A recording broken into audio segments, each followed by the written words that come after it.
కాంగ్రెస్ అధికారంలో ఉన్న కర్ణాటకలో బస్ ఛార్జీల పెంపు ప్రతిపాదనపై మాజీ మంత్రి కేటీఆర్ స్పందించారు. ఏదైనా ఉచితంగా ఇస్తామని అంటున్నారంటే మరో ఆలోచనతో తీసుకెళ్తున్నట్లే ఉచితాలకు భారీ మూల్యం చెల్లించాల్సిందే. బస్సు ఛార్జీల పెంపుపై కర్ణాటకను తెలంగాణ అనుసరించే రోజు దూరంలో లేదు అని పేర్కొన్నారు.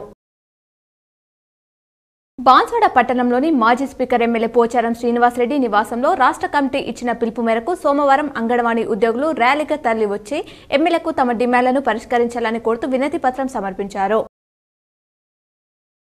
బ్యాంకు లోన్లు తీసుకునే వారికి ఎస్బీఐ షాక్ ఇచ్చింది. Marginal cost of fund best lending rate ను 10 బేసిస్ పాయింట్లు పెంచింది. ఇవాల్టి నుంచి ఈ రేట్లు అమల్లోకి రానున్నాయి. దీంతో వెహికల్, హోమ్ లోన్స్ తీసుకున్న వారిపై భారం పడనుంది.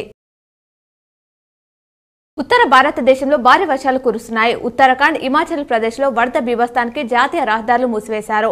ఢిల్లీలోని ఇండియా గేట్, పార్లమెంట్ పరిసరాల్లో కుండపోత వర్షం కురిసింది. రాబోయే 5 రోజులు వర్షాలు కొనసాగుతాయని అధికారులు పేర్కొన్నారు. మరోవైపు అస్సాంలో 27 జిల్లాలకు వరద ముప్పు పొంచి ఉన్నట్లు హెచ్చరించారు. సీఎంఆర్ఎఫ్ నిధుల దుర్వినియోగానికి అరికట్టి అర్హులకే అందేలా ప్రభుత్వాన్ని నేటి నుంచి ఆన్లైన్ దరఖాస్తులను స్వీకరించనుంది. ఈ మేరకు స్థానిక మంత్రి, ఎమ్మెల్యే, ఎంపీ, ఎమ్మెల్యేలకు లాగిన్ ఐడీని కేటాయించింది. వారి వద్దకు వెళ్తే పేషెంట్ల వివరాలను సీఎంఆర్ఎఫ్ ఆన్లైన్ పోర్టళ్లలో నమోదు చేస్తారు. నగరంలోని కోటగల్లీలో వారాహి అమ్మవారి నిత్య పూజ కార్యక్రమం ఘనంగా నిర్వహించారు. ఈ కార్యక్రమానికి నిజామాబాద్ అర్బన్ ఎమ్మెల్యే ధన్పాల్ సూర్యనారాయణ గుప్తా హాజరై ప్రత్యేక పూజలు చేశారు.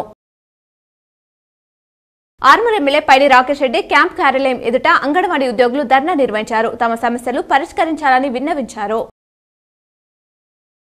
నగరంలోని రోటరీ క్లబ్ ఆఫ్ నిజామాబాద్ ఆధ్వర్యంలో గర్భిణీలు, చిన్నారులకు ఆరోగ్యంపై అవగాహన సదస్సు నిర్వహించారు.